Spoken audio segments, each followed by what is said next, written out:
Hello students, higher mathematics के मेरे इस चैनल पे मैं डॉक्टर सौरभ गुप्ता आप सभी का एक बार फिर से बहुत बहुत स्वागत करता हूं। स्टूडेंट्स, आज का वीडियो लेक्चर आप सबके लिए बहुत खास होने वाला है क्योंकि आज के वीडियो लेक्चर में मैं ग्रुप थ्योरी का एक ऐसा टॉपिक आप लोगों के सामने लेकर आया हूं जो टॉपिक ग्रुप थ्योरी में मोस्ट इंपोर्टेंट रोल प्ले करता है। मतलब आप कोई भी कॉम्पिटिटिव एग्जाम दो, चाहे वो CSIR नेट का एग्जाम हो, चाहे वो गेट का एग्जाम हो, चाहे वो IIT जैम का एग्जाम हो, इसके अलावा चाहे वो CU CET का एग्जाम हो या जो अदर कॉम्पिटिटिव एग्जाम्स होते हैं या यूनिवर्सिटीज के एग्जाम्स होते हैं।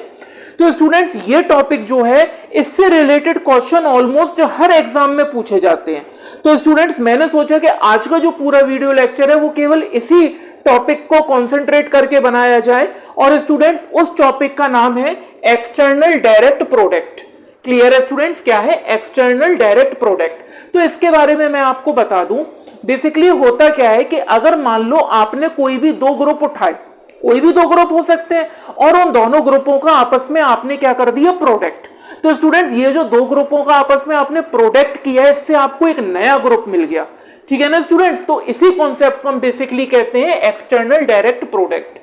ठीक है ना, बात समझ में आ गई? तो स्टूडेंट्स, ये जो एक्सटर्नल डायरेक्ट प्रोडक्ट है, इसी के बारे में हम आज के वीडियो लेक्चर में पूरे डिटेल डिस्क्रिप्शन करेंगे कि बेसिकली ये होता क्या है, किस तरह के एलिमेंट्स इसके अंदर आते हैं, ठीक है ना, और किस तरह से इसको लिखा जाता है, किस तरह से इसको डिफाइन किया जाता है। और इसके अलावा स्टूडेंट्स, आज के वीडियो लेक्चर में ये जो एक्सटर्नल डायरेक्ट प्रोडक्ट है, इससे रिलेटेड कुछ इंपॉर्टेंट प्रॉपर्टीज और कुछ इंपॉर्टेंट रिजल्ट्स, उनको भी हम डिस्कस करेंगे। तो स्टूडेंट्स, बिना देरी किए स्टार्ट करते हैं आज का ये वीडियो लेक्चर। आइए, ठीक है ना स्टूडेंट्स, ध्यान से समझिएगा। सबसे पहले तो ये एक्सटर्नल डायरेक्ट प्रोडक्ट होता क्या है, सबसे पहले हम इसको समझ लें। देखिए स्टूडेंट्स, यहां पे मान के चलिए हमने कोई दो ग्रुप उठाए, या हमें कोई भी दो ग्रुप दे रखे हैं। Let G dash star 1 and G double dash star 2 be any two groups।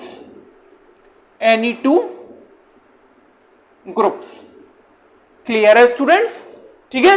अच्छा, एक चीज और मैं आपको बता दूं, ये जो एक्सटर्नल डायरेक्ट प्रोडक्ट है, इसकी शॉर्ट फॉर्म जो है कई बुक्स में EDP भी लिखी होती है, और कई बार ये क्वेश्चंस में भी आ जाती है ना, कि भाई आपको ये दो ग्रुप दे रखे हैं, इसका EDP निकालो, है ना। EDP का मतलब क्या है, एक्सटर्नल डायरेक्ट प्रोडक्ट। ठीक है ना स्टूडेंट्स? तो कंफ्यूज होने की जरूरत नहीं है कि EDP क्या है। बेसिकली EDP का मतलब कुछ भी नहीं होता है। ग्रुप थ्योरी के अंदर EDP का मतलब केवल एक्सटर्नल डायरेक्ट प्रोडक्ट होता है। ठीक है स्टूडेंट्स, अब ध्यान से देखिए let G dash star 1 and G double dash star 2 be any two groups, यानी कि हमें कोई भी दो ग्रुप दे रखे हैं। ठीक है, और देखो ये जो G डैश है, इसमें बाइनरी ऑपरेशन है स्टार 1, और G डबल डैश में इसमें बाइनरी ऑपरेशन है स्टार 2। ठीक है ना। अब चूंकि हम जर्नली डिफाइन कर रहे हैं, इसीलिए स्टार 1 और स्टार 2 कोई भी बाइनरी ऑपरेशन हो सकता है। ठीक है ना स्टूडेंट्स?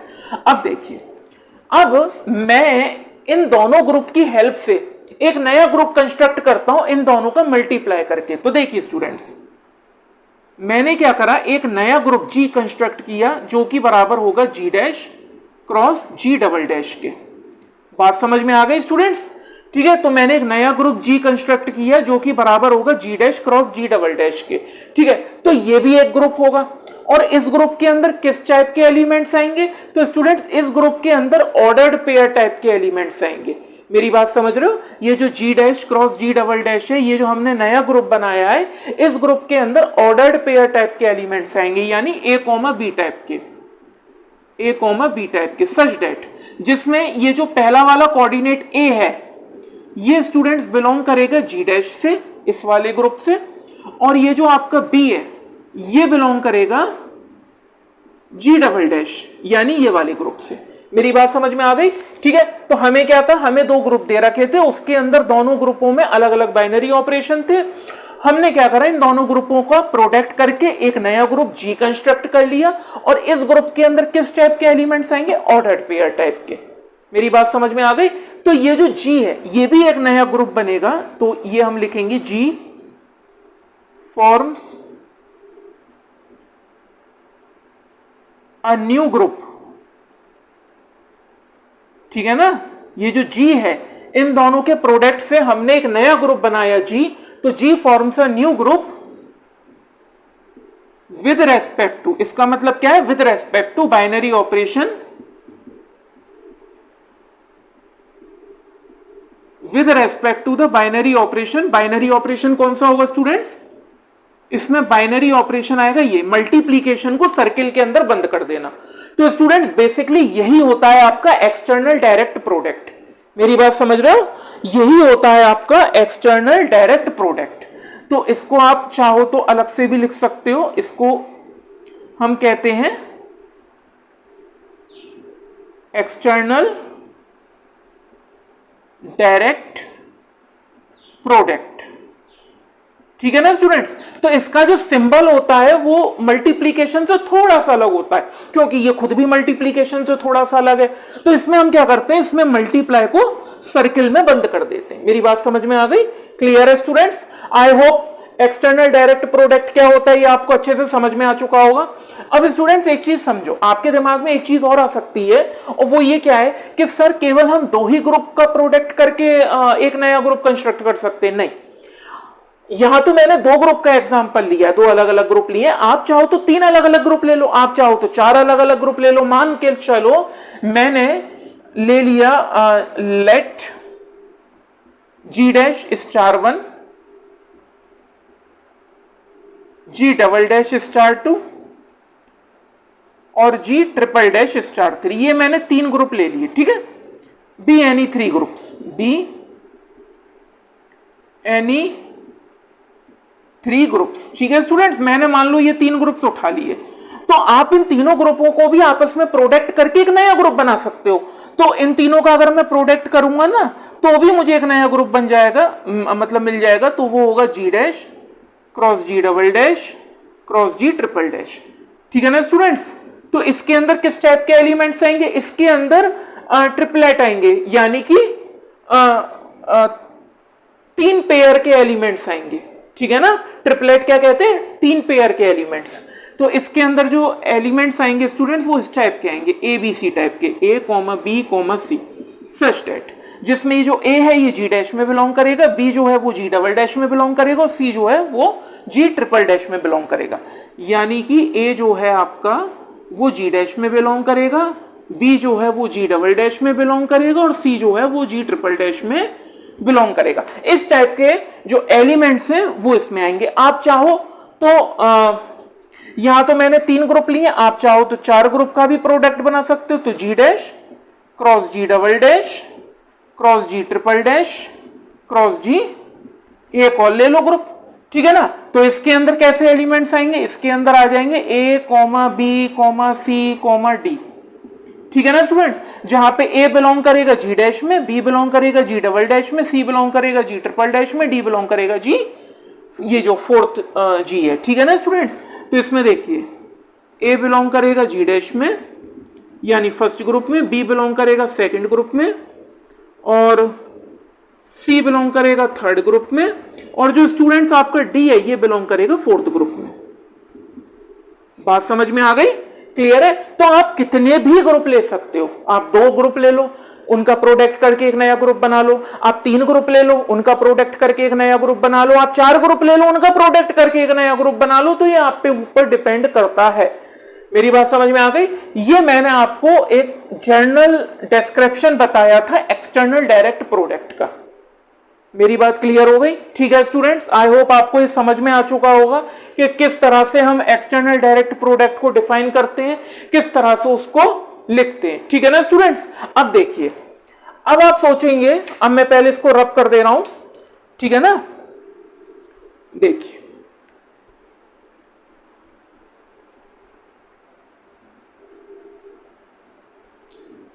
देखिए स्टूडेंट्स, अब आप सोचोगे कि इसके अंदर एलिमेंट्स तो आप पता लग गए कि भाई जितने नंबर ऑफ ग्रुप्स होंगे उतने ही एलिमेंट्स के पेयर बनते चले जाएंगे, ठीक है ना। मगर इसमें हम एलिमेंट्स के बीच में ऑपरेशन कैसे लगाएंगे, बाइनरी ऑपरेशन, ये जो बाइनरी ऑपरेशन दे रखा है। तो अब इसको समझते हैं, ठीक है ना स्टूडेंट्स। देखो मान लो मैंने ये वाला ग्रुप ही उठा लिया जो मैंने बनाया है 2 अलग अलग ग्रुप के प्रोडक्ट से, ठीक है। मैंने यही वाला ग्रुप उठा लिया। अब मान के चलो इसके अंदर मैंने 2 एलिमेंट्स इससे लिए, let X and Y belongs to G, ठीक है ना स्टूडेंट्स। और जी क्या है, जी जो है प्रोडक्ट है दो अलग अलग ग्रुप्स का, ठीक है ना स्टूडेंट्स। अब देखो, अब यहां पे ये जो एक्स है ये भी ऑर्डर्ड पेयर टाइप में होगा, यानी कि A1 कॉमा B1, और ये जो y है ये भी ऑर्डर्ड पेयर टाइप में होगा A2 comma B2, A2 comma B2। मेरी बात समझ में आ गई, ठीक है ना। हमने ये वाला ग्रुप लिया है जिसमें दो अलग अलग ग्रुप से जो हमने प्रोडक्ट करके बनाया था, तो इस ग्रुप के अंदर सारे के सारे ऑर्डर्ड पेयर है, तो इस ग्रुप से मैंने दो एलिमेंट उठा लिए x कॉमा वाई। अब ये जो x है ये A1 कॉमा B1 हो गया, और ये जो y है ये A2 कॉमा B2 हो गया। मेरी बात समझ में आ गई, क्लियर है स्टूडेंट्स। अब देखो, अब मैं x और y के बीच में यही वाला बाइनरी ऑपरेशन अप्लाई करता हूं, यानी कि x external direct product y, ठीक है स्टूडेंट्स। तो देखिए क्या होगा, अब देखो ध्यान से, देखो जी डैश के अंदर बाइनरी ऑपरेशन कौन सा है, स्टार वन, और जी डबल डैश के अंदर बाइनरी ऑपरेशन कौन सा है, स्टार टू। तो इसका मतलब ये हो गया कि देखो A1 और A2, A1 और A2 ये तो बिलोंग करेंगे जी डैश में, और B1 और B2 ये बिलोंग करेंगे जी डबल डैश में, ठीक है ना। तो देखो जी डैश का बाइनरी ऑपरेशन क्या है, स्टार वन, तो A1 star one A2 comma, अब देखो B1 और B2 जी डबल डैश में बिलोंग कर रहे हो, जी डबल डैश का बाइनरी ऑपरेशन क्या है, स्टार टू, तो यहां पे आ जाएगा B1 star two B2।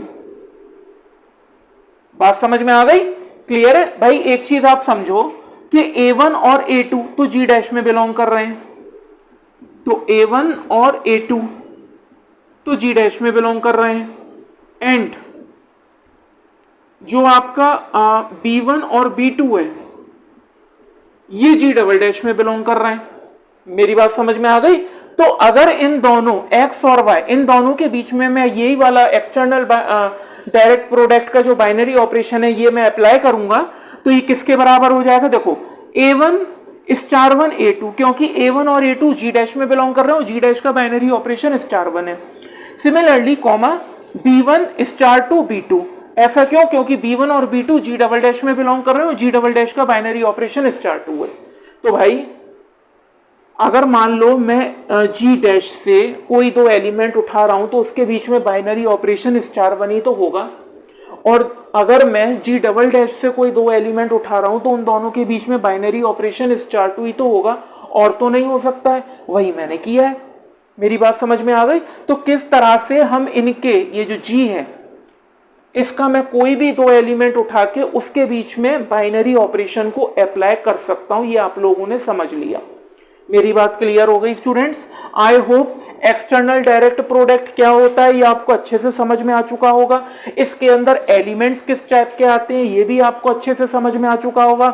Binary operation कौन सा होता है ये भी समझ में आ चुका होगा, और बाइनरी ऑपरेशन को हम यूज कैसे करते हैं, बाइनरी ऑपरेशन को हम यूज कैसे करते हैं ये भी आपको अच्छे से समझ में आ चुका होगा।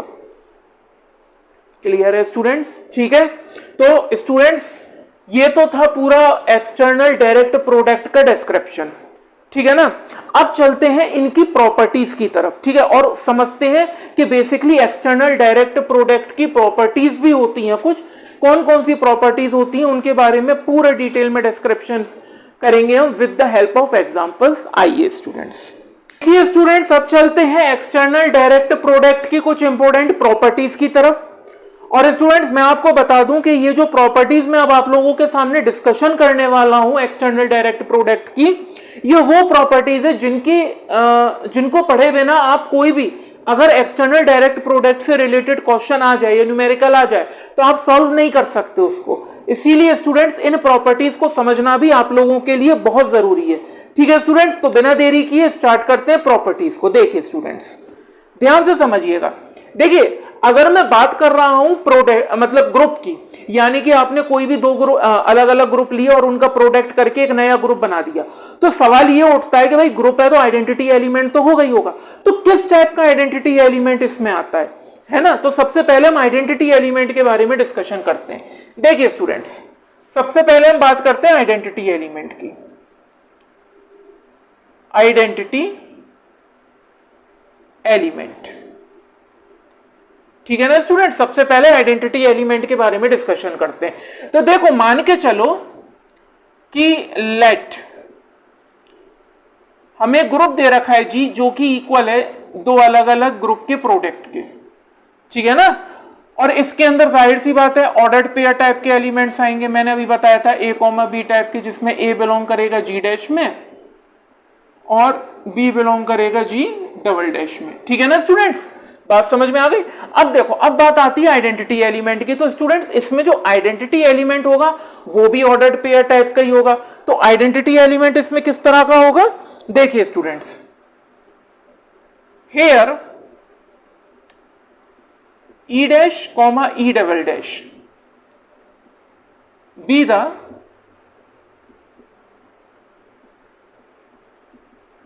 identity element of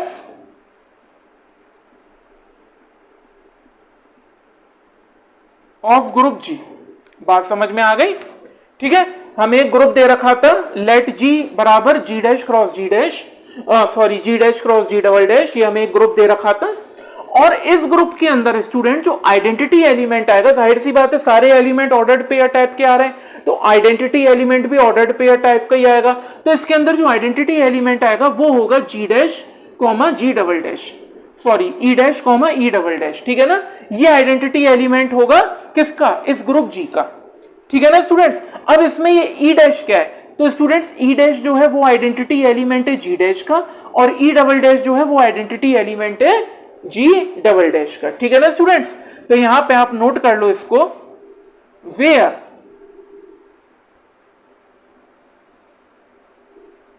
वेयर ये जो ई डैश है आपका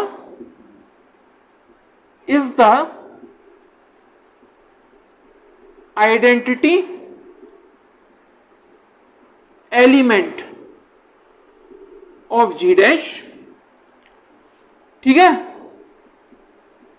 and E double dash is the identity element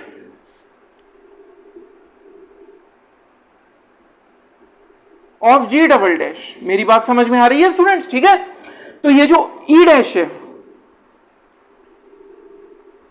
ये जो E डैश है ये आइडेंटिटी एलिमेंट होगा जी डैश का, यानी कि इसका, और ये जो ई डबल डैश है ये आइडेंटिटी एलिमेंट होगा जी डबल डैश का। क्लियर है बात भाई, सीधी सी बात है। देखो इस ग्रुप के अंदर सारे एलिमेंट ऑर्डर्ड पेयर टाइप के आएंगे, तो भाई आइडेंटिटी भी तो एक एलिमेंट ही होता है, तो आइडेंटिटी एलिमेंट भी ऑर्डर्ड पेयर टाइप का आएगा। और किस टाइप का आएगा, इस टाइप का, यानी कि जिस ई dash comma E double dash type का, जिसमें ई डैश जो है ये आइडेंटिटी एलिमेंट होगा जी डैश का, और जो ई डबल डैश है ये आइडेंटिटी एलिमेंट होगा जी डबल डैश का।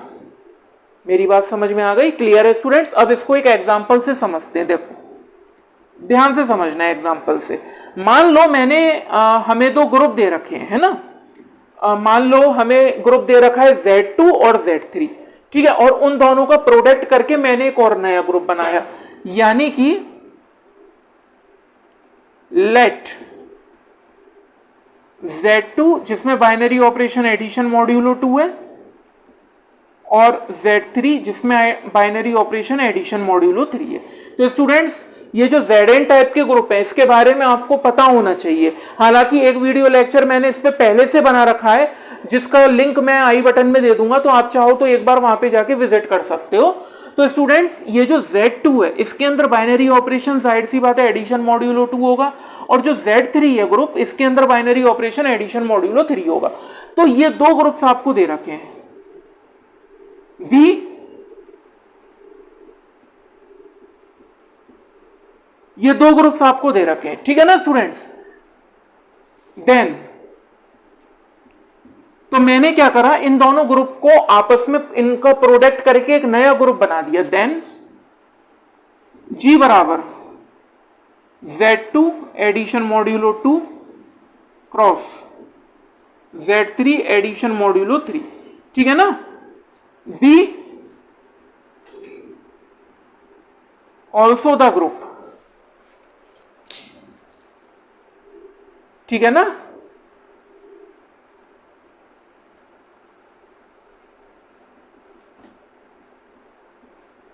क्लियर है स्टूडेंट्स, ठीक है। अब देखिए ध्यान से, अब हमें दो ग्रुप दे रखे थे Z2 और Z3, इन दोनों का प्रोडक्ट करके मैंने एक नया ग्रुप बना लिया जी, ठीक है ना। तो ये भी एक ग्रुप होगा। अब देखो इसके अंदर अगर मैं बात करूं आइडेंटिटी एलिमेंट की, तो आइडेंटिटी एलिमेंट कैसे होंगे, ऑर्डर्ड पेयर टाइप के होंगे, क्योंकि इसके अंदर हर एलिमेंट एक ऑर्डर्ड पेयर टाइप का होगा, तो आइडेंटिटी एलिमेंट भी ऑर्डर्ड पेयर टाइप के होंगे। तो देखिए स्टूडेंट्स, इसके अंदर जो आइडेंटिटी एलिमेंट होगा वो होगा आपका, देखो Z2 के अंदर आइडेंटिटी एलिमेंट कौन सा होगा, 0। पहले तो आप ये देख लो कि Z2 के अंदर किस टाइप के एलिमेंट्स आते हैं। देखो Z2 के अंदर आएंगे 0,1 और Z3 के अंदर आएंगे 0, 1, 2, है ना। तो देखो इसके अंदर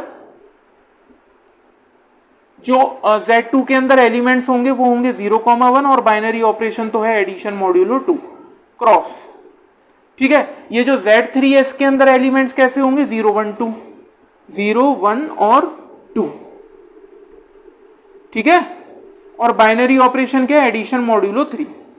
अब देखो स्टूडेंट्स, इसके अंदर आइडेंटिटी एलिमेंट क्या है, इसके अंदर आइडेंटिटी एलिमेंट है 0 और इसके अंदर भी आइडेंटिटी एलिमेंट है 0।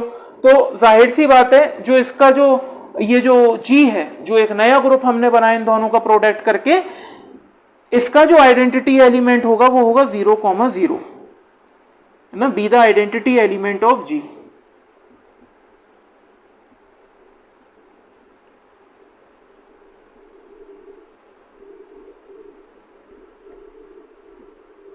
मेरी बात समझ में आ गई, क्लियर है स्टूडेंट्स। तो यहां पे ये जो ऑर्डर्ड पेयर टाइप का जो एलिमेंट होता है, इसी ऑर्डर्ड पेयर टाइप के एलिमेंट को हम कहते हैं आइडेंटिटी एलिमेंट, ठीक है ना। जिसमें 0 जो है वो आइडेंटिटी एलिमेंट है इस ग्रुप का, और ये जो दूसरा 0 है ये आइडेंटिटी एलिमेंट है इस ग्रुप का। चूंकि दोनों ही ग्रुप में सेम आइडेंटिटी एलिमेंट है, ठीक है ना स्टूडेंट्स, तो इसीलिए यहां पे आ रहा है 0,0। तो ये हो गया आपका identity element of group G। मेरी बात समझ में आ गई। एक और एग्जांपल लेते हैं, देखिए उससे आपको आइडेंटिटी एलिमेंट और अच्छे से समझ में आ जाएगा। देखिए स्टूडेंट्स, मान लीजिए मैंने दो ग्रुप उठाए, पहला ग्रुप है लेट 1, -1 i और -i, ठीक है। ये ग्रुप है मल्टीप्लीकेशन के रेस्पेक्ट में। और जो दूसरा ग्रुप है वो ग्रुप आप मान लीजिए मैंने ले लिया Z3, ठीक है। और इसके अंदर जो एलिमेंट्स होंगे वो जाहिर सी बात है 0, 1, 2 होंगे, है ना। और बाइनरी ऑपरेशन क्या होगा, एडिशन मॉड्यूलो 3। तो इसके अंदर जो एलिमेंट्स होंगे वो होंगे 0, 1 और 2, और जो बाइनरी ऑपरेशन होगा वो क्या हो जाएगा, एडिशन मॉड्यूलो 3, ठीक है ना स्टूडेंट्स। तो ये हो गया Z3। तो ये आपको दो ग्रुप्स दे रखे हैं, B2 ग्रुप्स, ये आपको दो ग्रुप्स दे रखे हैं, ठीक है स्टूडेंट्स। हमने क्या करा, इन दोनों का प्रोडक्ट करके एक नया ग्रुप बना लिया। तो देखो 1, -1 i और -i with respect to multiplication, ठीक है, क्रॉस 0, 1 और 2 with respect to binary operation addition modulo 3। तो ये G जो है एक नया ग्रुप आपके सामने आ गया। अब मैं कहूं भाई इसका आइडेंटिटी एलिमेंट क्या होगा, तो स्टूडेंट्स इसका जो आइडेंटिटी एलिमेंट होगा वो देखो, ये मल्टीप्लीकेटिव ग्रुप है तो इसमें आइडेंटिटी एलिमेंट 1 है तो 1, और ये आपको मालूम है ये एडिटिव ग्रुप है तो इसमें आइडेंटिटी एलिमेंट 0 है। तो स्टूडेंट्स ये जो 1,0 है ये आइडेंटिटी एलिमेंट होगा इस ग्रुप G का, है ना, इज द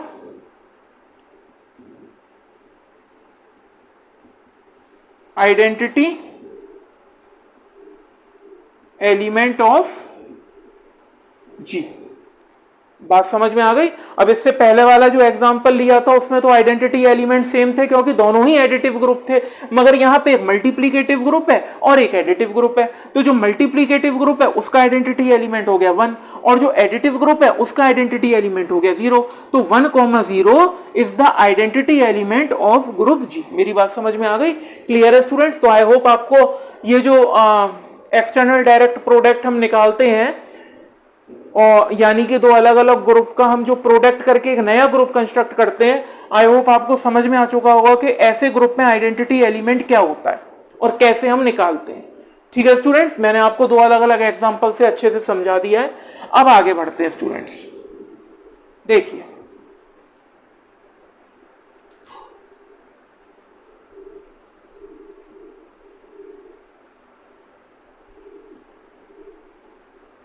अब ध्यान से समझिएगा स्टूडेंट्स। देखिए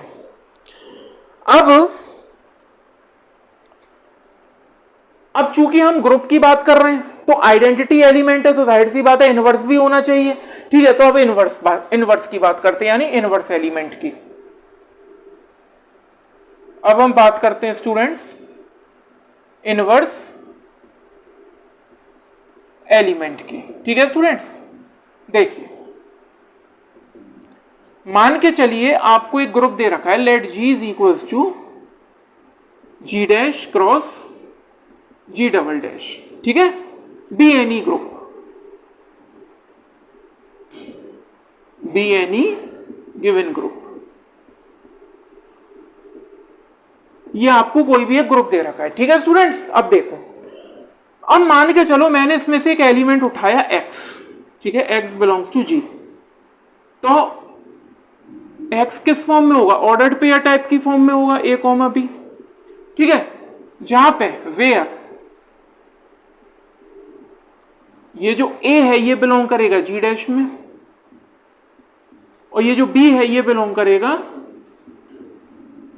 g डबल डैश में। ये बात तो समझ में आ गई।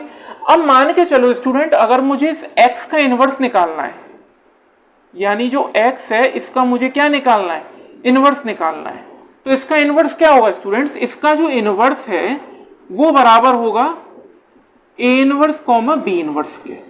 यानी कि ये जो एलिमेंट x है जो कि इस ग्रुप G में बिलोंग कर रहा है, ये x किस फॉर्म में, ऑर्डर्ड पेयर टाइप की फॉर्म में, a कॉमा b टाइप की फॉर्म में, जिसमें a बिलोंग कर रहा है g डैश में और b बिलोंग कर रहा है g डबल डैश में। अब मैं आपसे ये कहूं कि भाई मुझे इस x का इनवर्स निकालना है, तो इस x का जो इनवर्स होगा वो बराबर होगा a के इनवर्स कॉमा b के इनवर्स के। यानी ये जो एलिमेंट a है इसके इनवर्स के, और ये जो b है इसके इनवर्स के। मेरी बात समझ में आ गई। अब देखो इसको आप एग्जांपल से समझो, आपको और अच्छे से समझ में आ जाएगा। देखो स्टूडेंट्स, मैं अभी जो मैंने एग्जांपल लिया था मैं वही एग्जांपल ले रहा हूं। देखिए, लेट मैंने ग्रुप लिया 1 -1 i और -i, ये एक मल्टीप्लीकेटिव ग्रुप है। ठीक है स्टूडेंट्स, और मैंने दूसरा ग्रुप ले लिया Z3, 0 1 और 2, इसके अंदर एलिमेंट्स हैं और बाइनरी ऑपरेशन आपको मालूम है, एडिशन मॉड्यूलो 3 है ना, B2 ग्रुप्स।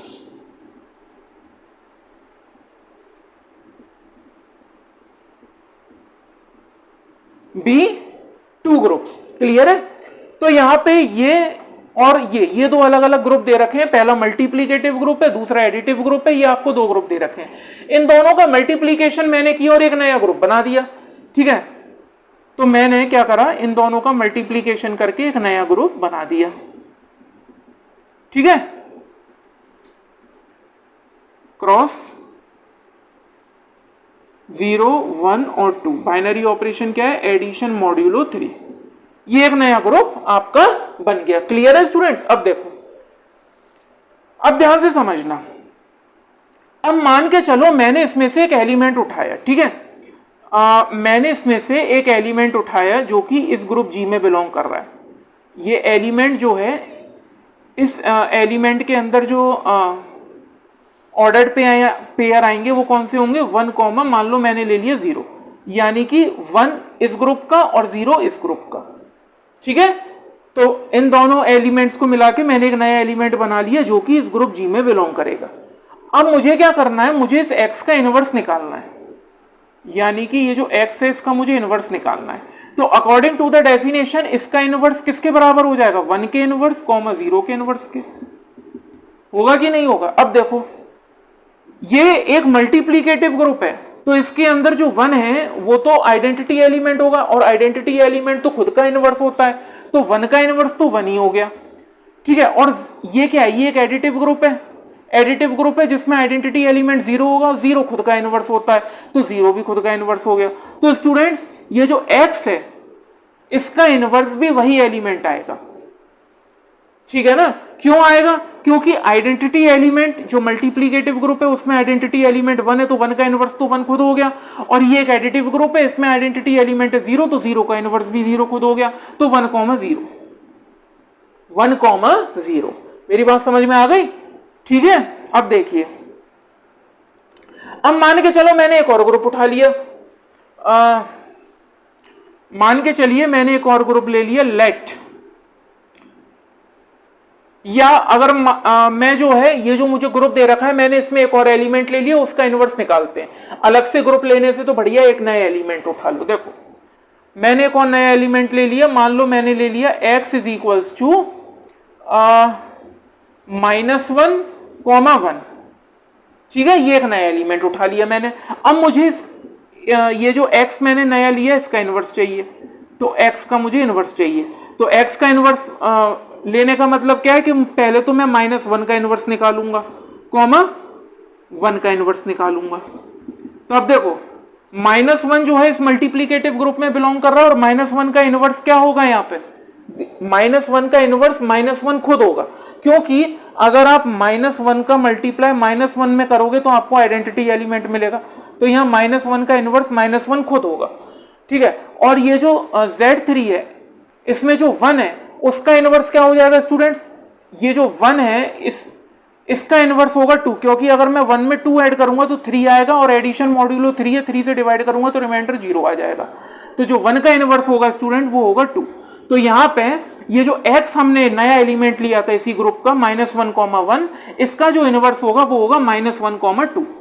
आई होप आपको समझ में आ चुका होगा किस तरह से किसी भी एलिमेंट का ये जो एक्सटर्नल डायरेक्ट प्रोडक्ट है इसमें हम किसी भी एलिमेंट का इनवर्स कितनी आसानी से निकाल सकते हैं। कुछ नहीं है, अगर मान लो आपको एक एलिमेंट दे रखा है x बराबर a, b और x का इनवर्स चाहिए, तो इसका मतलब ये है पहले आप a का इनवर्स निकालो, b का इनवर्स निकाल लो।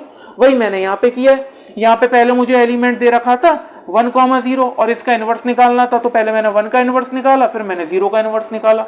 अब 1 चूंकि आइडेंटिटी एलिमेंट है तो उसका इनवर्स तो 1 खुद हो जाएगा, 0 भी आइडेंटिटी एलिमेंट है तो 0 का इनवर्स भी खुद वो हो जाएगा। उसके बाद में मैंने ग्रुप लिया, एक और नया एलिमेंट लिया इसी ग्रुप का -1, 1, तो इस एलिमेंट का अगर मैं इनवर्स निकालूंगा, यानी मुझे -1 का इनवर्स निकालना है, फिर 1 का इनवर्स निकालना है, तो -1 का इनवर्स क्या हो जाएगा, -1 खुद, क्योंकि -1 का -1 से मल्टीप्लाई करूंगा तो 1 आ जाएगा। और ये जो 1 है इसका इनवर्स क्या होगा, इसका इनवर्स 2 होगा, क्योंकि 1 में 2 ऐड करूंगा तो 3 आएगा, और एडिशन मॉड्यूलो 3 है, 3 से डिवाइड करूंगा तो रिमाइंडर 0 आ जाएगा। आई होप आपको ये भी समझ में आ चुका होगा कि ये जो एक्सटर्नल डायरेक्ट प्रोडक्ट होता है इसमें किसी भी एलिमेंट का इनवर्स किस तरह से फाइंड आउट किया जाता है। ठीक है ना स्टूडेंट्स, तो अब चलते हैं एक और नई प्रॉपर्टी के पास। देखिए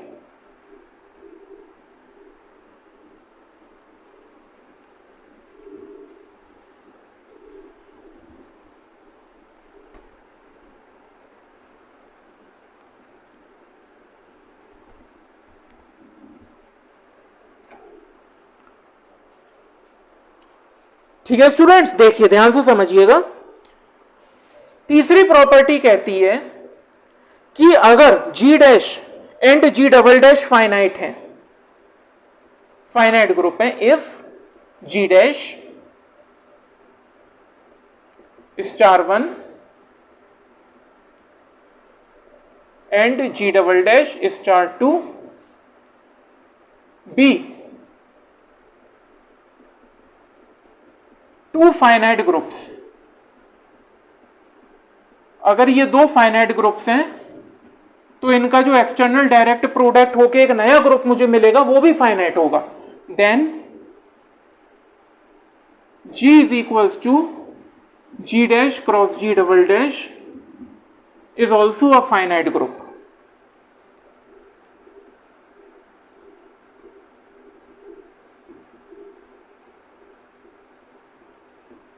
क्लियर है स्टूडेंट्स, बात समझ में आ गई? ठीक है, और यहां तो दो ग्रुप्स थे, यहां तो दो ग्रुप्स थे। अगर आप मान लो n ग्रुप्स ले लो और n के n ग्रुप फाइनाइट है, तो जो उनका प्रोडक्ट करके एक नया ग्रुप मिलेगा वो भी फाइनाइट होगा। यानी कि इफ मान लो आपने एक ग्रुप लिया G1 बाइनरी ऑपरेशन *1, दूसरा ग्रुप लिया G2 बाइनरी ऑपरेशन *2, और अप टू ऐसे आपने n ग्रुप्स ले लिए जिसमें बाइनरी ऑपरेशन है *n। ठीक है, और ये सारे के सारे जो है फाइनाइट ग्रुप्स हैं, आर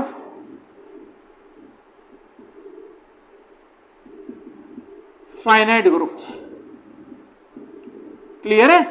ये सारे के सारे जो एन ग्रुप्स हैं सारे फाइनाइट ग्रुप्स हैं, तो इनका जो प्रोडक्ट करके एक नया ग्रुप मिलेगा वो भी फाइनाइट होगा। Then G is equals to G1 cross G2 cross G3 cross कहां तक जाएगा, Gn तक, is also a finite group.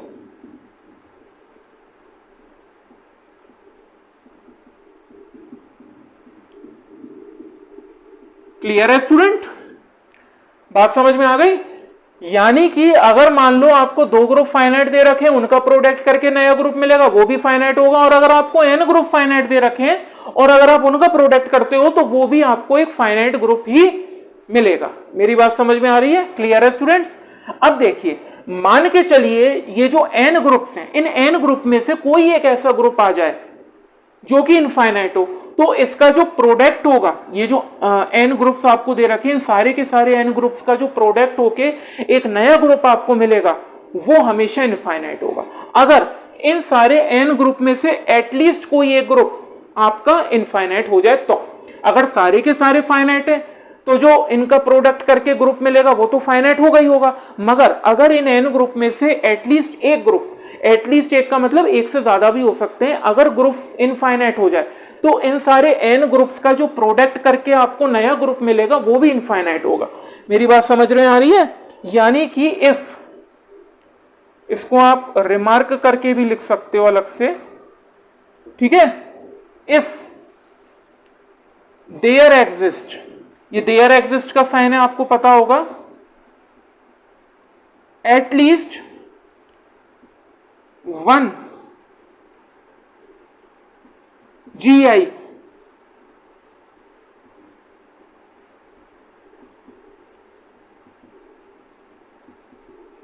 is infinite group। ठीक है ना? For all I is equals to 1 to कहां तक जाएगा, n तक। यानी कि अगर इफ देयर एग्जिस्ट, ये देयर एग्जिस्ट का साइन है, एटलीस्ट 1 GI, कोई एक ऐसा ग्रुप इनफाइनाइट हो जाए, for all I is equals to 1 to up to n। ठीक है, ये जो n ग्रुप्स आपको दे रखे हैं, इन n ग्रुप में से कोई एक ऐसा ग्रुप इनफाइनाइट हो जाए, तो इन जो n ग्रुप्स का प्रोडक्ट होके आपको एक नया ग्रुप मिला है वो ग्रुप भी इनफाइनाइट होगा। Then G is equals to G1 cross G2 cross Gn is also an infinite group, is also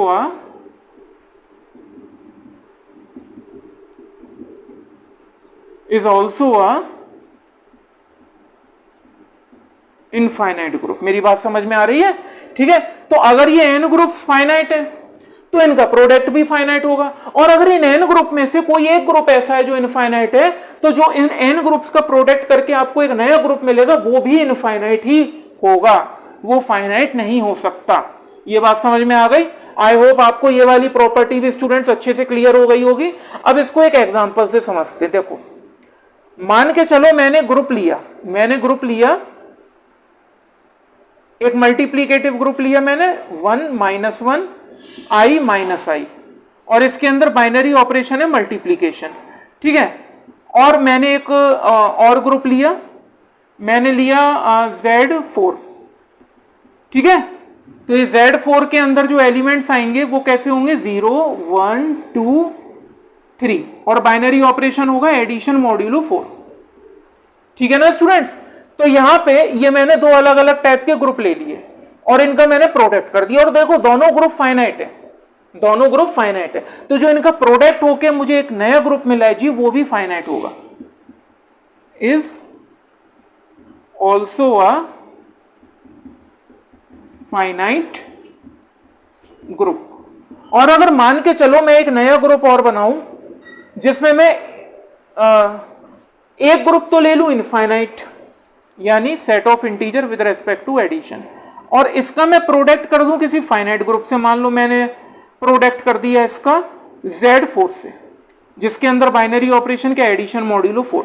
अब देखो इसके अंदर तो इनफाइनाइट नंबर ऑफ एलिमेंट्स हैं और इसके अंदर फाइनाइट एलिमेंट्स हैं, तो ये जो नया ग्रुप मुझे मिला है ये भी इनफाइनाइट होगा, इज ऑल्सो अ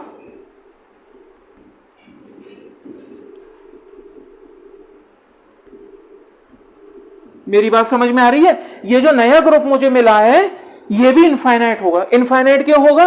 क्योंकि इसमें एक इनफाइनाइट ग्रुप है और एक फाइनाइट ग्रुप है, तो इनका प्रोडक्ट भी इनफाइनाइट होगा। जबकि ऊपर वाले एग्जांपल में दोनों ग्रुप फाइनाइट है, तो इनका जो प्रोडक्ट होके एक नया ग्रुप मिलेगा वो भी फाइनाइट होगा। बात समझ में आ गई? क्लियर है स्टूडेंट्स? तो आई होप आपको ये वाली प्रॉपर्टी भी अच्छे से समझ में आ चुकी होगी कि अगर आप दो ग्रुप का प्रोडक्ट कर रहे हो और आपको एक नया ग्रुप मिला है और वो दोनों ग्रुप जो है वो फाइनाइट ऑर्डर के हैं, तो जो ग्रुप आप नया आपको मिलेगा वो भी फाइनाइट होगा। मगर अगर आप जो प्रोडक्ट कर रहे हो ग्रुप्स का, अगर उसमें एक ग्रुप भी इनफाइनाइट है, तो जो नया ग्रुप आपको प्रोडक्ट के बाद में मिलेगा वो भी इनफाइनाइट ही होगा। मेरी बात समझ में आ गई? क्लियर है स्टूडेंट्स? ठीक है, अब देखिए अगली प्रॉपर्टी की तरफ चलते हैं, ध्यान से समझिएगा।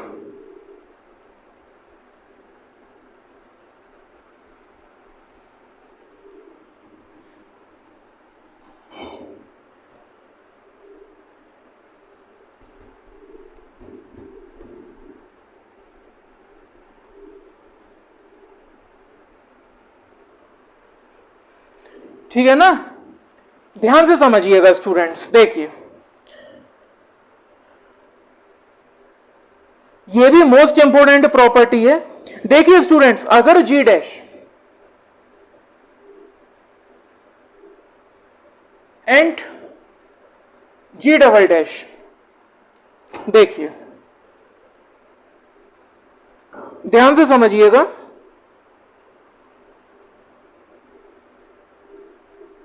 if g dash star 1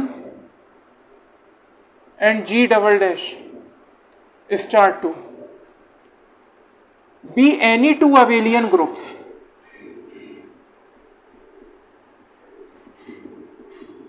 be any two abelian groups, ठीक है, यानी कि अगर जी डैश और जी डबल डैश ये कोई भी दो अबेलियन ग्रुप्स हैं, ठीक है ना, तो इन दोनों का प्रोडक्ट होके आपको जो नया ग्रुप मिलेगा वो भी हमेशा अबेलियन होगा। यानी कि देन जी बराबर G dash cross G double dash is also अ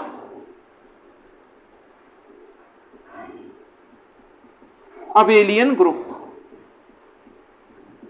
ठीक है स्टूडेंट्स? क्लियर है?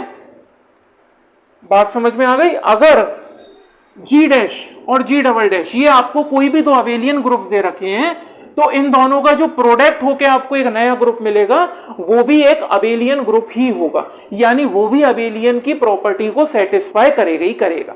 क्लियर है? अब देखो, जैसे फॉर एग्जांपल अगर मान के चलो मैंने जी डैश आपका ले लिया Z4 या Z3 ले लो, चलो एडिशन मॉड्यूलो 3, ठीक है स्टूडेंट्स, और जो जी डबल डैश है वो मैंने आपका ग्रुप ले लिया, मैंने ले लिया set of integers with respect to addition.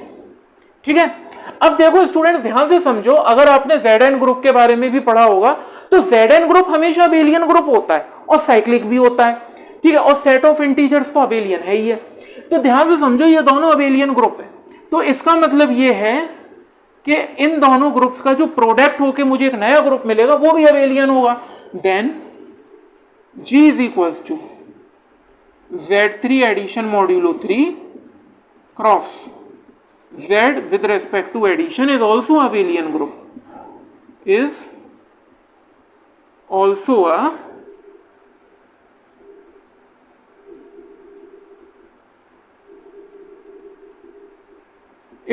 abelian group।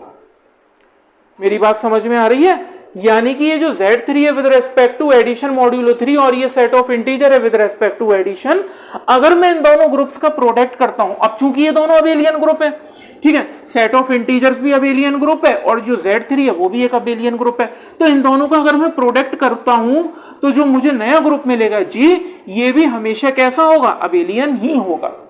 मेरी बात समझ में आ रही है? क्लियर है स्टूडेंट्स? आई होप आपको ये वाली प्रॉपर्टी भी अच्छे से समझ में आ चुकी होगी। ठीक है, अब देखते हैं अगली प्रॉपर्टी को। देखिए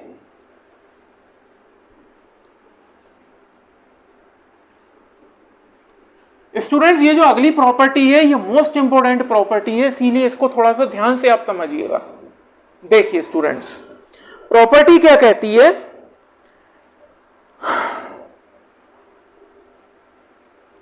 कि अगर जी डैश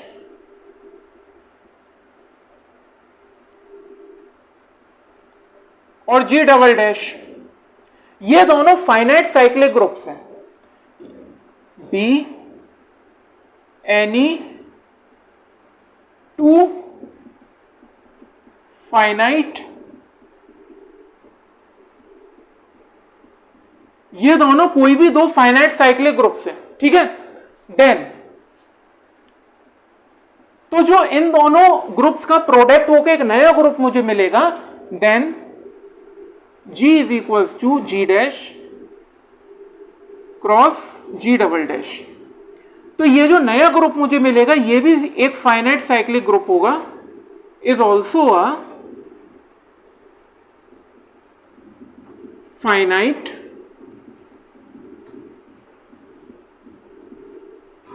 साइक्लिक ग्रुप।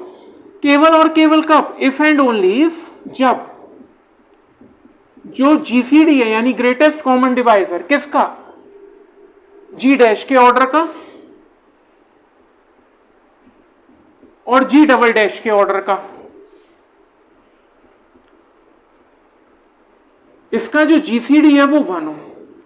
मेरी बात समझ में आ रही है स्टूडेंट्स? ये मोस्ट इंपॉर्टेंट प्रॉपर्टी है और क्वेश्चंस को सॉल्व करने में ये जो प्रॉपर्टी है ये बहुत इंपॉर्टेंट रोल प्ले करती है। चाहे वो कोई भी कॉम्पिटिटिव एग्जाम का क्वेश्चन हो, ये वाली property most important role play करती है। ध्यान से समझिए प्रॉपर्टी क्या कहती है। देखिए स्टूडेंट्स, अगर जी डैश और जी डबल डैश ये आपको कोई भी दो फाइनाइट साइक्लिक ग्रुप दे रखे हैं, ठीक है, अगर मैंने इन दोनों ग्रुप्स का प्रोडक्ट किया जी डैश और जी डबल डैश का, तो मुझे एक नया ग्रुप मिल गया, वो है जी। तो ये जो जी होगा ये भी एक फाइनाइट साइक्लिक ग्रुप होगा। तो वो फाइनाइट तो होगा ही होगा क्योंकि जी डैश और जी डबल डैश दोनों फाइनाइट हैं, मगर फाइनाइट के साथ साथ ये दोनों साइक्लिक भी हैं। तो अगर मैं इन दोनों ग्रुप्स का प्रोडक्ट करता हूं तो जो नया ग्रुप मुझे जी मिलेगा वो भी एक फाइनाइट साइक्लिक ग्रुप होगा। केवल और केवल कब? इफ एंड ओनली इफ, जब जो जीसीडी है जी डैश के ऑर्डर का और जी डबल डैश के ऑर्डर का वो क्या हो? वो 1 हो। इसका मतलब क्या है कि ये तभी पॉसिबल है जब जी डैश का ऑर्डर और जी डबल डैश का ऑर्डर आपस में कैसे हो? को प्राइम हो। क्योंकि आप लोगों को भी मालूम है, अगर मान लो कोई दो नंबरों का जीसीडी 1 है तो इसका मतलब ये है वो दोनों नंबर आपस में कैसे हैं? को प्राइम है। ठीक है ना स्टूडेंट्स? तो ये मोस्ट इंपोर्टेंट प्रॉपर्टी। अब अगर इसको मान लो एग्जाम्पल से भी हम समझें, अगर इसको हम एग्जाम्पल से भी समझें तो देखिए ध्यान से, मान लो मैं एक ग्रुप लूं। देखो सबसे पहले तो मैं दो फाइनाइट साइक्लिक ग्रुप उठाता हूं, ठीक है। देखो मैंने ले लिया Z3 एडिशन मॉड्यूलो 3 और एक मैंने ले लिया Z4 एडिशन मॉड्यूलो 4। अब स्टूडेंट्स आपको मालूम है, अगर आपने Zn ग्रुप के बारे में पढ़ा होगा, हालांकि आई बटन में मैंने उसका लिंक दे दिया है, आप जाके वहां विजिट कर सकते हो, मगर अगर Zn ग्रुप के बारे में आपने पढ़ा होगा तो Zn ग्रुप हमेशा साइक्लिक भी होता है। अबेलियन तो होता ही होता है, साइक्लिक भी होता है। तो देखो ये दोनों ही फाइनाइट साइक्लिक ग्रुप्स हैं, बी टू फाइनाइट,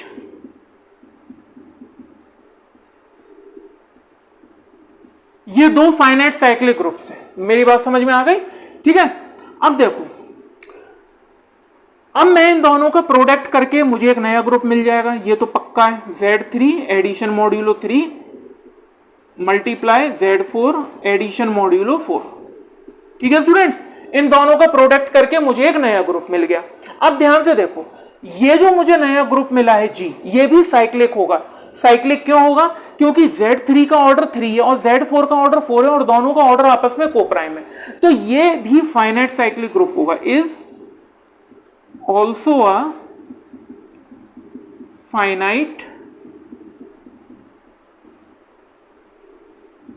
ये भी फाइनाइट साइक्लिक ग्रुप होगा क्योंकि यहां पे जो जीसीडी है 3,4 वो 1 है,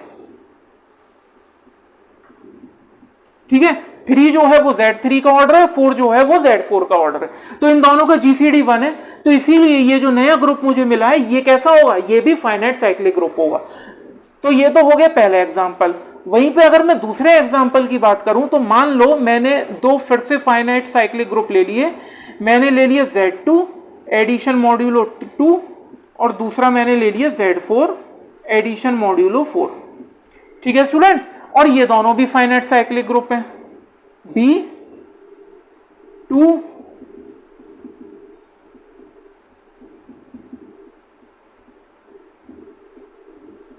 ये दोनों भी फाइनाइट साइक्लिक ग्रुप्स हैं, ठीक है। मगर अगर मैं इन दोनों का प्रोडक्ट करूं तो वो साइक्लिक ग्रुप नहीं होगा। क्यों नहीं होगा, देखो Z2 addition modulo 2 cross Z4 addition modulo 4, ठीक है। ये फाइनाइट तो है, फाइनाइट क्यों, क्योंकि ये दोनों ग्रुप फाइनाइट है तो फाइनाइट तो होगा, मगर ये आपका साइक्लिक नहीं होगा। क्यों नहीं होगा, देखो क्योंकि जो GCD है 2,4, क्योंकि Z2 का ऑर्डर 2 है, Z4 का ऑर्डर 4 है, मगर 2 और 4 का जो GCD है वो 2 आएगा, 1 नहीं आएगा, ठीक है। देयरफॉर हम ये कह सकते हैं G is not a cyclic group. G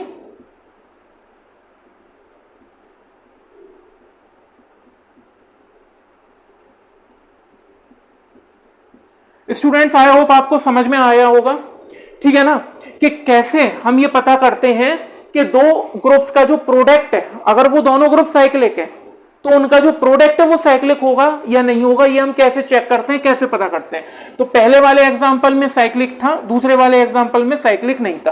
तो अगर दो ग्रुप साइक्लिक हैं तो जरूरी नहीं उनका प्रोडक्ट भी साइक्लिक हो। आपने देखा एग्जांपल, पहले वाले में दोनों ग्रुप साइक्लिक थे, उनका ऑर्डर भी उनका जो प्रोडक्ट था वो भी साइक्लिक था। मगर दूसरे वाले एग्जांपल में दोनों ग्रुप साइक्लिक थे मगर उनका जो प्रोडक्ट था वो साइक्लिक नहीं था। तो स्टूडेंट्स ये डिपेंड करता है कि कंडीशन पे कि जो GCD आ रहा है वो 1 है या नहीं है। अगर 1 आ रहा है तो जाहिर सी बात है ग्रुप साइक्लिक होगा, अगर 1 नहीं आ रहा है तो जाहिर सी बात है ग्रुप साइक्लिक नहीं होगा। तो आई होप आपको ये वाली प्रॉपर्टी भी अच्छे से समझ में आ चुकी होगी स्टूडेंट्स। तो आप चलते हैं अपनी 6th प्रॉपर्टी की तरफ, आइए।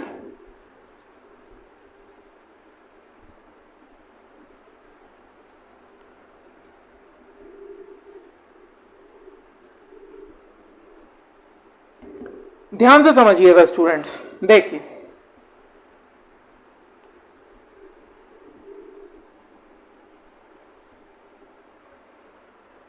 देखिए स्टूडेंट्स, अब चलते हैं अपनी 6th प्रॉपर्टी की तरफ। देखिए 6th प्रॉपर्टी क्या कहती है, इफ, हालांकि ये बहुत कॉमन प्रॉपर्टी है लेकिन फिर भी पढ़ना जरूरी है, if G dash and G double dash be two any finite order groups, है ना।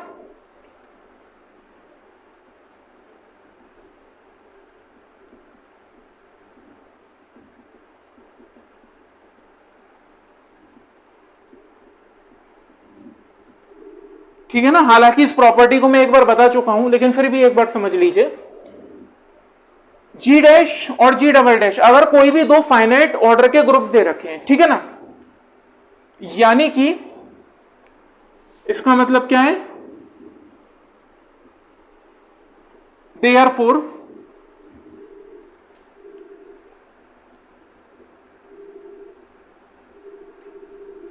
कि जो G डैश का ऑर्डर मान के चलो वो N1 है या N है और जो G डबल डैश का ऑर्डर है वो M है, ठीक है स्टूडेंट्स। देन तो जो ऑर्डर होगा स्टूडेंट्स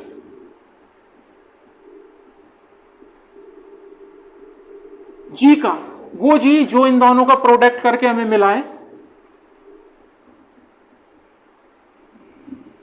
वो क्या हो जाएगा, वो हो जाएगा order of G is equals to order of G dash into order of G double dash, यानी कि n इंटू एम। बात समझ में आ गई? क्लियर है स्टूडेंट्स? ठीक है, देखो क्या कहती है प्रॉपर्टी कि अगर मान लो जी डैश और जी डबल डैश ये आपको कोई भी दो फाइनाइट ऑर्डर के ग्रुप्स दे रखे हैं, इसका मतलब क्या है कि जी डैश का ऑर्डर n है और जी डबल डैश का ऑर्डर जो है m है, तो जो ऑर्डर होगा जी का, ये वो जी है जो इन दोनों का प्रोडक्ट करके हमें मिला है, यानी G dash cross G double dash. इसका जो ऑर्डर होगा वो बराबर होगा order of G dash into order of G double dash, यानी n इंटू एम के। ठीक है, इसको भी आप एक एग्जांपल से समझ सकते हो। देखो मान के चलो मैंने एक ग्रुप लिया, मैंने लिया जी डैश 1, -1 i, -i और ये मल्टीप्लीकेटिव ग्रुप है। ठीक है स्टूडेंट्स, और दूसरा मैंने ग्रुप लिया जी डबल डैश, इसके अंदर जो ये जो जी डबल डैश है, ये जो ग्रुप है ये है Z3 और Z3 के अंदर जो एलिमेंट्स हैं वो है 0, 1 और 2 और बाइनरी ऑपरेशन है एडिशन मॉड्यूलो 3। ठीक है स्टूडेंट्स, अब ध्यान से समझो, ये जो जी डैश है इसका ऑर्डर कितना है? 4 है, 4 है, और ये जो जी डबल डैश है इसका ऑर्डर कितना है? 3 है। अब अगर मैं इन दोनों ग्रुपों का प्रोडक्ट करके एक नया ग्रुप बनाऊं तो उसका ऑर्डर कितना होना चाहिए? इसके अकॉर्डिंग 12 होना चाहिए। तो देखो अगर मैं जी बराबर G dash cross G double dash करूं, ठीक है, तो आपको मालूम है इसके अंदर सारे ऑर्डर्ड पेयर टाइप के एलिमेंट्स आएंगे, तो हम ऑर्डर्ड पेयर बनाते हैं, उसके बाद हम देखेंगे कि वाकई में ये प्रॉपर्टी सही है कि नहीं। देखो पहला 1 का पेयर जो है 0 के साथ बनेगा, फिर 1 का पेयर 1 के साथ बनेगा, फिर 1 का पेयर 2 के साथ बनेगा, फिर -1 का पेयर 0 के साथ बनेगा, फिर -1 का पेयर 1 के साथ बनेगा और -1 का पेयर 2 के साथ बनेगा।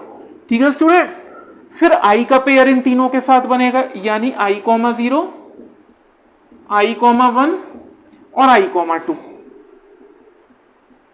उसके बाद -i का पेयर इन तीनों के साथ बनेगा, यानी -i, 0, -i, 1 और -i, 2।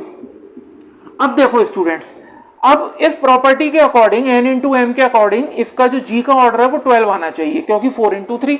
देखते हैं 12 एलिमेंट्स हैं यानी g के अंदर। देखो 1, 2, 3, 4, 5, 6, 7, 8, 9, 10, 11, 12, बिल्कुल 12 है, यानी कि जो ग्रुप का ऑर्डर है वो कितना आ जाएगा? वो आ जाएगा 4 इंटू 3 यानी कि 12। आई होप आपको ये वाली प्रॉपर्टी भी अच्छे से समझ में आ चुकी होगी। क्लियर है स्टूडेंट्स? बात समझ में आ गई? अब देखो, अब चलते हैं 7th प्रॉपर्टी की तरफ, ध्यान से समझिएगा स्टूडेंट्स। मैं एक एक और दो एग्जांपल इसीलिए दे रहा हूं क्योंकि अगर मैं इससे ज्यादा एग्जांपल दूंगा तो वीडियो लेक्चर बहुत लंबा हो जाएगा और हमें सारी प्रॉपर्टीज को कवर भी करना है। ठीक है ना स्टूडेंट्स? तो प्रॉपर्टीज आपको समझ में आनी ज्यादा जरूरी है। एग्जाम्पल्स की कोई लिमिट नहीं होती है, एग्जाम्पल्स आप पढ़ोगे आपको हजारियों एग्जाम्पल्स मिल जाएंगे। ठीक है, लेकिन मेन चीज ये है ग्रुप थ्योरी के अंदर कि आपको कॉन्सेप्ट और जो फंडामेंटल प्रिंसिपल्स हैं वो क्लियर होने चाहिए। ठीक है ना स्टूडेंट्स? तो आप कोई भी एग्जाम्पल सॉल्व कर सकते हो बड़े इजीली। ध्यान से समझिएगा। अब आगे देखिए स्टूडेंट्स, अब चलते हैं 7th प्रॉपर्टी की तरफ। ये भी मोस्ट इंपोर्टेंट प्रॉपर्टी है। देखो स्टूडेंट्स, अगर हम बात ग्रुप की कर रहे हैं तो ग्रुप में जो एलिमेंट होता है उसका ऑर्डर भी एग्जिस्ट करता है। जैसे आइडेंटिटी एलिमेंट एग्जिस्ट करता है, इनवर्स एग्जिस्ट करता है, वैसे कि ऑर्डर भी एग्जिस्ट करता है। तो देखिए स्टूडेंट्स, मान के चलिए हमें एक ग्रुप दे रखा है, if G is equals to G dash cross G double dash be any group. Clear है स्टूडेंट? ये कोई भी आपको ग्रुप दे रखा है, ठीक है, और मान के चलो एंड लेट मैंने जी में से एक एलिमेंट उठाया and let x belongs to G, तो ये x भी ऑर्डर्ड पेयर टाइप का ही होगा। देन x बराबर a, b। ठीक है स्टूडेंट्स? तो अब मान के चलो कि मुझे ये a, b जो है इसका ऑर्डर चाहिए, यानी कि मुझे क्या चाहिए? मुझे ऑर्डर चाहिए a, b का। तो a, b का ऑर्डर निकालने का क्या फॉर्मूला होता है? अब इसको समझो, LCM of order of a, order of b। अब देखो, ये जो a है स्टूडेंट ये बिलोंग कर रहा है G डैश में और जो b है ये बिलोंग कर रहा है G डबल डैश में। तो ए कॉमा बी का ऑर्डर निकालने का मतलब है कि LCM of order of A comma order of B. अब जाहिर सी बात है कि ये जो ऑर्डर ऑफ ए है ये बिलोंग करेगा जी डैश में और ऑर्डर ऑफ बी बिलोंग करेगा जी डबल डैश में। मेरी बात समझ में आ रही है? क्लियर है स्टूडेंट्स? ठीक है।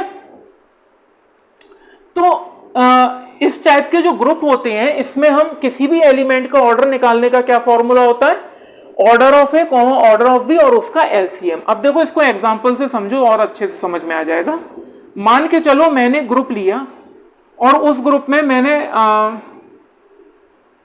मतलब एक मैंने ग्रुप बनाया जी, और वो जो ग्रुप है वो दो अलग अलग ग्रुप्स का प्रोडक्ट है। तो पहला ग्रुप मैंने लिया यानी जी डैश मैंने ले लिया 1, -1, ये एक मल्टीप्लीकेटिव ग्रुप है स्टूडेंट्स, ठीक है। और जो दूसरा ग्रुप मैंने लिया वो मैंने ले लिया, मान के चलो मैंने ले लिया Z3, ठीक है ना।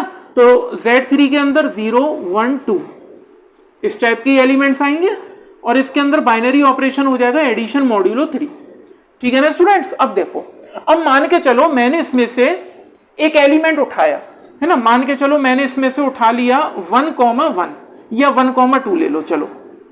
तो मैंने ले लिया 1, 2, ये बिलोंग करेगा जी में, ठीक है। अब मुझे क्या करना है? मुझे 1, 2 का ऑर्डर निकालना है ना। यानी मुझे क्या करना है? मुझे ऑर्डर निकालना है,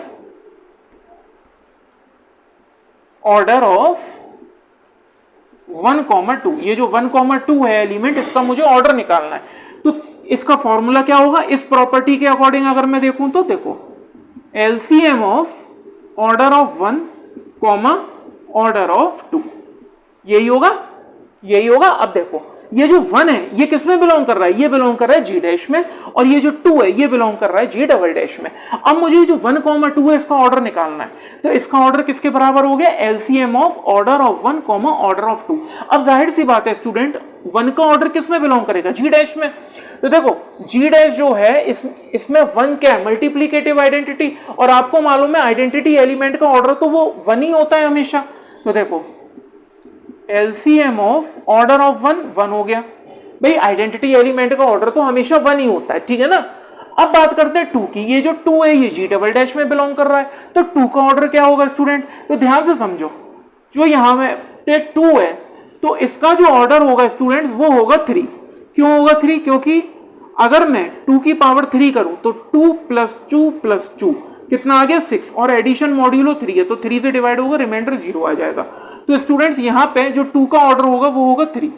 अब 1 और 3 का एलसीएम कितना होगा?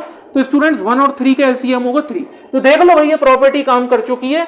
ऐसा है कि अब यहाँ पे ध्यान से समझो, ये जो इस टाइप का जो ग्रुप होता है जिसमें हम दो अलग अलग ग्रुप का प्रोडक्ट लेके एक नया ग्रुप बनाते हैं, उसमें किसी भी एलिमेंट का ऑर्डर इस तरह से निकाला जाता है, और मैंने एग्जाम्पल से आपको समझा भी दिया है, ठीक है।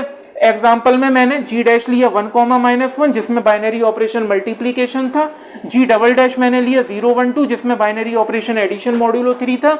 और मैंने इस ग्रुप में से एक नया एलिमेंट उठाया 1, 2 और 1, 2 का मैंने ऑर्डर निकाला। तो देखो प्रॉपर्टी मैंने लगाई तो ये हो जाएगा LCM of order of 1, order of 2।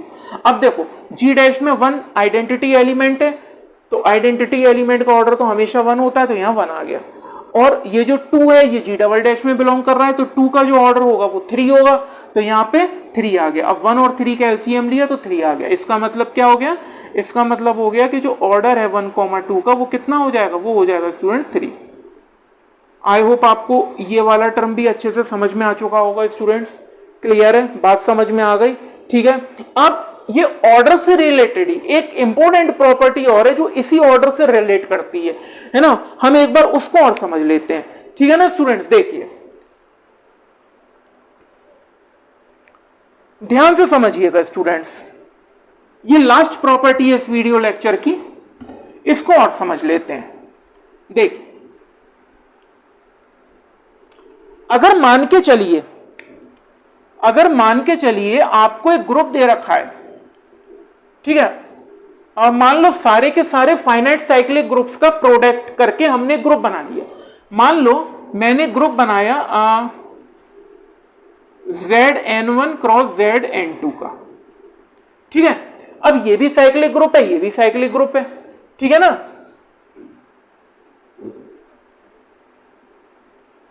ये कोई भी ग्रुप है,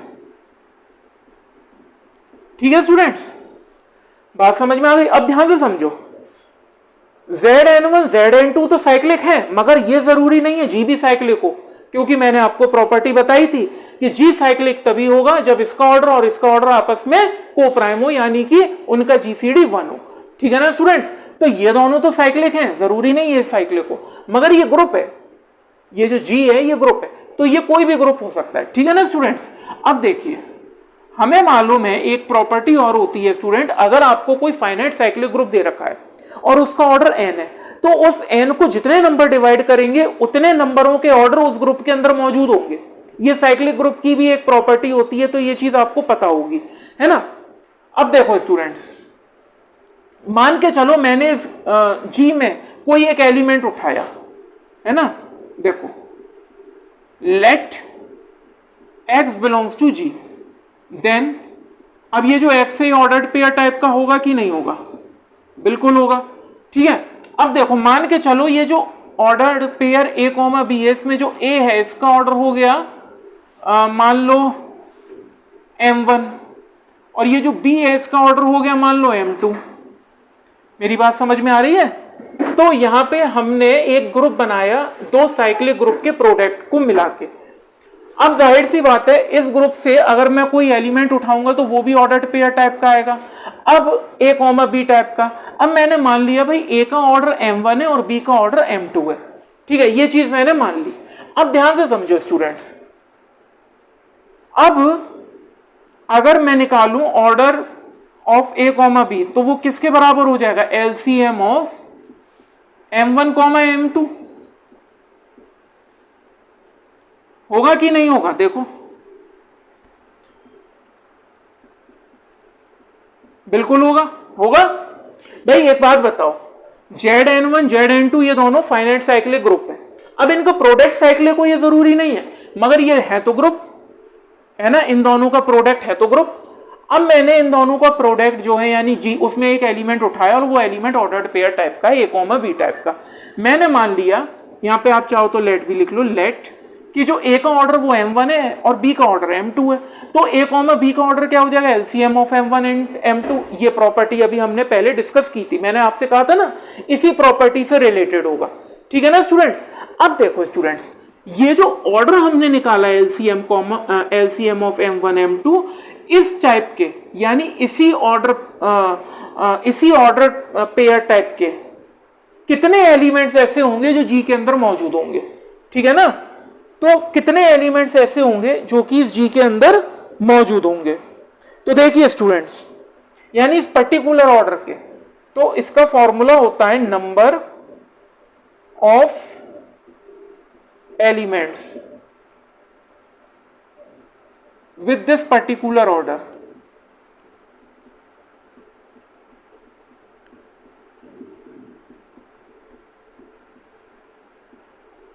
ठीक है, देखो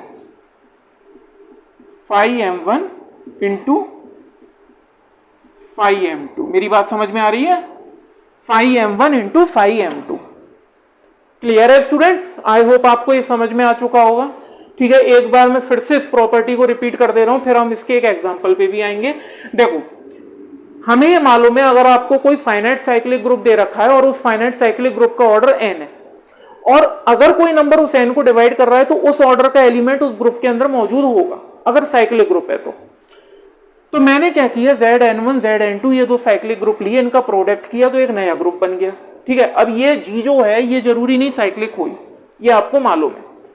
तो अगर मान लो इस ग्रुप G में से मैं कोई एक एलिमेंट x उठाऊं तो वो x भी ऑर्डर्ड पेयर टाइप का ही आएगा। अब मैंने मान लिया भाई ये जो एलिमेंट A है इसका ऑर्डर हो गया m1 और जो B है इसका ऑर्डर हो गया m2, तो ऑर्डर ऑफ a, b हो गया LCM ऑफ m1 m2, ये तो एलिमेंट का ऑर्डर हो गया।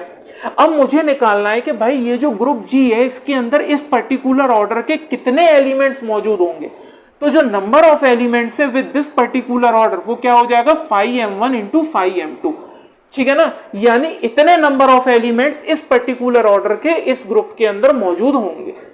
मेरी बात समझ में आ गई, क्लियर है स्टूडेंट्स। अब जैसे मान के चलो फॉर एग्जांपल मैंने ग्रुप लिया, मैंने लिया Z3 जिसके अंदर एडिशन मॉड्यूलो 3 बाइनरी ऑपरेशन है क्रॉस Z4, इसके अंदर बाइनरी ऑपरेशन एडिशन मॉड्यूलो 4। ठीक है स्टूडेंट्स, अब देखो ध्यान से, ये जो Z3 है इसके अंदर एलिमेंट्स कैसे आएंगे 0 1 2 और binary operation addition modulo 3। Z4 के अंदर एलिमेंट्स कैसे आएंगे 0 1 2 3 और बाइनरी ऑपरेशन क्या होगा एडिशन मॉड्यूलो 4। ठीक है स्टूडेंट्स, अब देखो, अब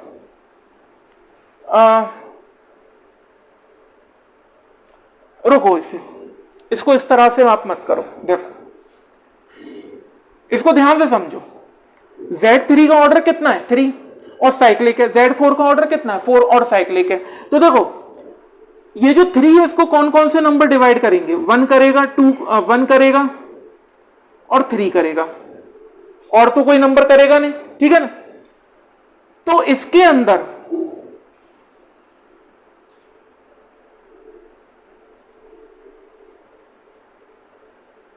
अंदर या तो 1 ऑर्डर का एलिमेंट होगा या 3 ऑर्डर का एलिमेंट होगा। उसी तरीके से स्टूडेंट्स अगर मैं Z4 की बात करूं तो देखो Z4 को 1 डिवाइड करेगा 2 करेगा और 4 करेगा, यानी कि इसके अंदर 1 ऑर्डर का एलिमेंट होगा, 2 ऑर्डर का होगा और 4 ऑर्डर का होगा। ठीक है, क्योंकि ये दोनों साइक्लिक ग्रुप है और साइक्लिक ग्रुप की ये प्रॉपर्टी होती है, अगर आपको नहीं पता तो नोट कर लो, कि अगर कोई ग्रुप साइक्लिक और उसका ऑर्डर n है तो इसका मतलब क्या हो गया कि उस n को जो भी नंबर डिवाइड करेंगे उस ऑर्डर का एलिमेंट उस ग्रुप के अंदर मौजूद होना चाहिए। तो Z3 साइक्लिक है और इसको डिवाइड कर रहा है 1 और 3, तो इसका मतलब ये है कि 1 और 3 ऑर्डर के एलिमेंट Z3 में मौजूद होंगे।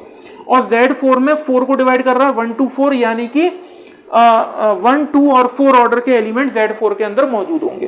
ठीक है स्टूडेंट्स, तो ये तो हो गया आपका, बात समझ में आ गई, क्लियर है। अब देखो, अब मान के चलो मैंने एक एलिमेंट उठाया 1,4। अब ध्यान से समझना स्टूडेंट्स, ये जो 1,4 है ये एलिमेंट नहीं है, ये एलिमेंट का ऑर्डर है ना, यानी कि Z3 के अंदर एक एलिमेंट है जिसका ऑर्डर 1 है और Z4 के अंदर एक एलिमेंट है जिसका ऑर्डर 4 है। मेरी बात समझ में आ रही है? Z3 के अंदर एक एलिमेंट है जिसका ऑर्डर 1 है और Z4 के अंदर एक एलिमेंट है जिसका ऑर्डर 4 है। अब मान के चलो मुझे नंबर ऑफ एलिमेंट्स निकालने हैं इस पर्टिकुलर ऑर्डर के, पहले तो इसका ऑर्डर निकाल लो, तो इसका ऑर्डर कितना हो गया 4 हो गया। अब देखो मुझे नंबर ऑफ एलिमेंट्स निकालने इस पर्टिकुलर ऑर्डर के, तो नंबर ऑफ एलिमेंट्स, ठीक है, जो नंबर ऑफ एलिमेंट्स आएंगे जो नंबर ऑफ एलिमेंट्स आएंगे इस पर्टिकुलर ऑर्डर के वो कितने होंगे, तो देखो स्टूडेंट्स वो होंगे 5 1। क्यों? क्योंकि यहां पे देखो ये Z3 के अंदर कोई एलिमेंट है जिसका ऑर्डर 1 है, यानी कि हमने ये जो A है ये Z1 से लिया था और इसका ऑर्डर M1 था, और B M2 से लिया था, इसका ऑर्डर M2 था। तो देखो 1 जो है Z3 के अंदर कोई एलिमेंट है उसका ऑर्डर 1 है और Z4 के अंदर कोई एलिमेंट है उसका ऑर्डर 4 है। ठीक है, तो मुझे नंबर ऑफ एलिमेंट्स चाहिए इस पर्टिकुलर ऑर्डर के, तो वो क्या हो जाएंगे 5 1 इंटू 5 4। देख लो यहाँ पे भी यही है 5m1 इंटू 5m2। तो देखो 5 1 क्या होता है, 5 1 तो 1 ही होता है, और 5 4 को अगर मैं निकालूं तो 5 4 को मैं 2 स्क्वायर लिख सकता हूं।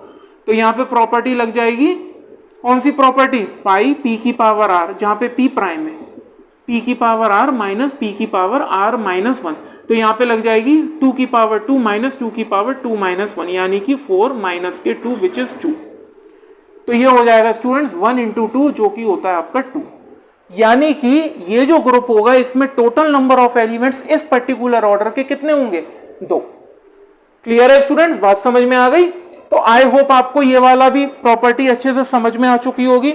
तो स्टूडेंट्स आज का वीडियो लेक्चर में हमने पूरे डिटेल में एक्सटर्नल डायरेक्ट प्रोडक्ट के बारे में पढ़ा, उससे रिलेटेड ये सारी प्रॉपर्टीज पढ़ी, विद एग्जांपल समझा कि प्रॉपर्टीज कहती क्या है, किस टाइप के एलिमेंट्स आते हैं एक्सटर्नल डायरेक्ट प्रोडक्ट में, है ना। हमने उसको भी समझा, कैसे उसको एक्सप्रेस करते हैं वो भी समझा, आइडेंटिटी एलिमेंट को कैसे डिफाइन करते हैं, इनवर्स कैसे निकालते हैं, ऑर्डर कैसे निकालते हैं, ये सारी चीजें हमने समझी। तो स्टूडेंट्स आज का वीडियो लेक्चर आप सबके लिए बहुत खास था। अगर आप आज का वीडियो लेक्चर आपको पसंद आया हो तो नीचे कमेंट सेक्शन में मुझे जरूर बताएं, और स्टूडेंट्स कोशिश करें वीडियो को ज्यादा से ज्यादा ज़्यादा लोगों तक शेयर करने की। चैनल पे नए हैं तो चैनल को सब्सक्राइब करें। तो स्टूडेंट्स अब मिलते हैं अपने अगले वीडियो लेक्चर में ग्रुप थ्योरी के एक और नए कॉन्सेप्ट, एक और नए टॉपिक के साथ में। तब तक के लिए गुड बाय।